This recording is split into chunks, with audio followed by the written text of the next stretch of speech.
Greetings, Elder Blacklight. Now, this is what they taught me when I was going to school. Biology and history and other classes, that this is the origin of the first human. You know, they saying that chimpanzee, ape-like creature, evolved into a Caucasian. Now, if black is a dominant gene, you got the dominant gene and the recessive gene. Melanin is a dominant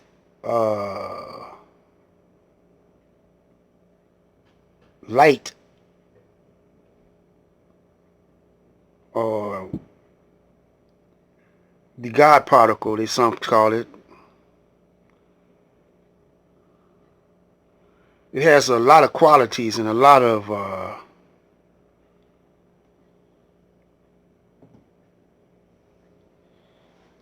power and energy, put it like that.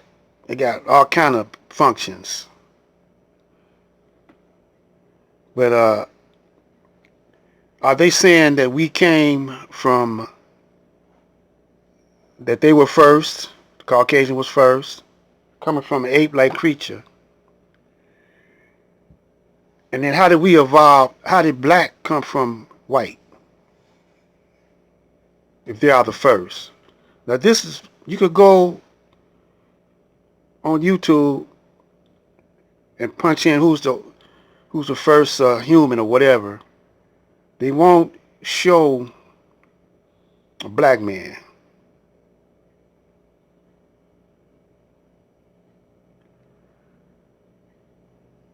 Now check this out. 14 years ago, 2001, A Space Odyssey was the astounding epic that aroused a generation, telling them where they might be headed. Now, 20th Century Fox presents a science fantasy adventure that will arouse this generation, telling us where we might have begun.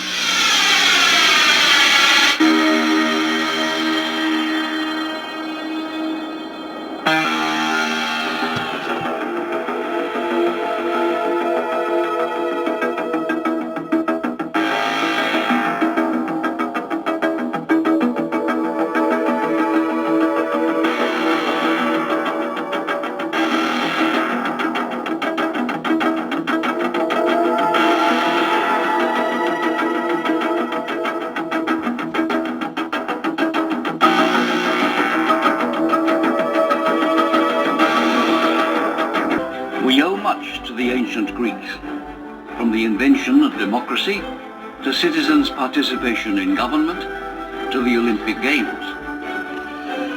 The Greeks laid the foundations of science and created Western drama.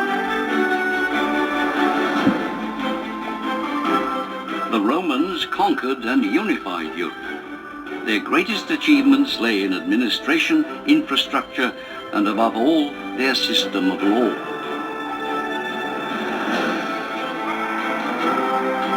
The Vikings stormed onto the world stage as raiders from the sea, but they went on to build a vast network of trade, and they were the first to discover America.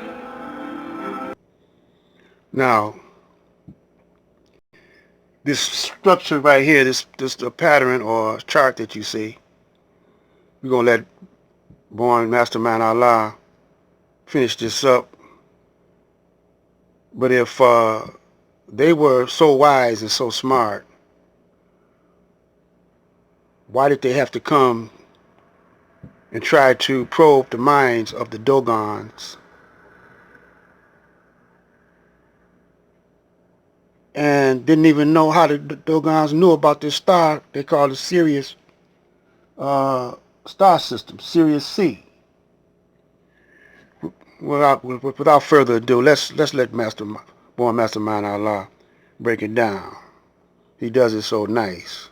Star system, some might even say trinary. You have Sirius A and you also have Sirius B. It is called a white dwarf star. Some of our ancestors refer to it as a black dwarf star, with the equivalent mass of our sun packed into a globe 4 times the size of our Earth. It travels on an elliptical orbit around Sirius A, which it completes in a 50-year cycle, which is actually about 49.9 years. Although it was only discovered by the scientific community, so-called scientific community, a mere 50 years ago, the Dogon tribes knew of Sirius B, which they described as a heavy, small, powerful star as early as 5,000 years ago. So as you see, our ancestors knew of these things. So it's important that we get acquainted with our cosmos. We get acquainted with our universe, because it is us and we are it. Also, Sirius C. Although the scientific community has not confirmed the existence of Sirius C, the Dogon knew it by the name of Imyatolo, and they described it as revolving around Sirius A. So Western science, European science, has not yet been able to see Sirius C. But our ancestors spoke of Sirius C. They knew it was out there. Just like they knew Sirius A and B was out there, Sirius B, even though it couldn't be detected by the physical eye, they knew it was out there thousands of years ago. These people were known to have a vast astronomical knowledge, even though there was no physical evidence of how they knew these things. There was no highly advanced technology to show how they were able to know of these different stars and these different constellations that were out there, but they knew. Here's our people. That's Marcel Griaule and Germain Dieterlen. From 1931 to 1956, the French anthropologists Marcel Griaule and Germain Dieterlen studied the Dogon. This included field missions ranging from several days to 2 months. In 1931, 1935, 1937, and 1938, and then annually from 1946 until 1956. In late 1946, Griaule spent a consecutive 33 days in conversations with the Dogon wise men, Oga Tamale. So they studied with the Dogon tribe, and they end up writing several books. We'll go to a few of them. They studied our ancestors and knew and learned from them the vast knowledge that our people had of the cosmos, even though they appeared to be a primitive people. Conversations with the Ogamatali, an introduction to the Dogon religious ideas. And of course, when you package it in a Western viewpoint, they call it religious. But our people use stories and mythologies and things of that nature to describe science, so it will be easy to pass down from generation to generation. This would not be religion in the way that we know religion to be today. They reported that the Dogon believed that the brightest star in the sky, Sirius, or Sigitolo, or the star of the Sugui, has 2 companion stars, Potolo, the Digiterius star, and Imyatolo, the female Surgum star, respectively the first and second companions of Sirius A. They also claim that the Dogon appeared to know of the rings around Saturn and the moons of Jupiter. And all of this is without the technology that they use today to be able to see these things.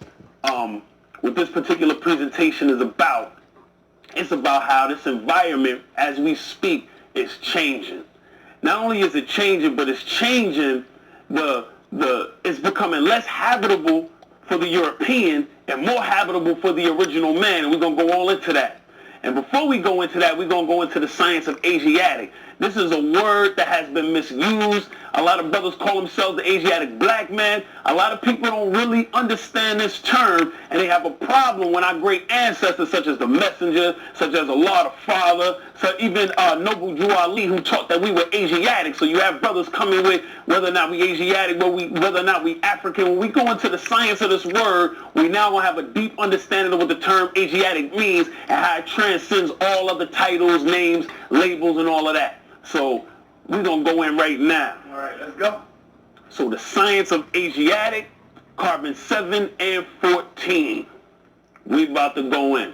First of all, that term Asiatic is a term that has its origins prior to the Kabbalah, but it can be found in the Kabbalistic scripts. So when we ask, what is the Kabbalah is, or what they say it is an esoteric method, discipline, and school of thought that originated in Judaism. But in reality, it's the esoteric knowledge that the original man gave the Europeans and Caucasians to civilize them from the hills and caves of Europe to put them on their square, and that's how they became Jews, Masons, etc., to be able to rule the world. That's the mathematics, the science, the astronomy that we gave them to put them on their square. Taught them how to cook their food, taught them how to eat the right foods, and this is what we gave to them to civilize them from the hills and caves of Europe when they was walking on all fours like savages, like beasts. And this is the information that they use to this day to hold over your head so that they can control the environment, control economics, control policy, and you have no idea what's going on because you're not in tune with your ancient scriptures and your ancient texts. Let's break this word down, Kabbalah. As you see in the word Kabbalah, you have the Ka, Ba, and Allah. The Ka in so-called Egyptian religion or our ancient Kemetic spiritual systems is a spiritual entity, an aspect of the individual believed to live within the body during life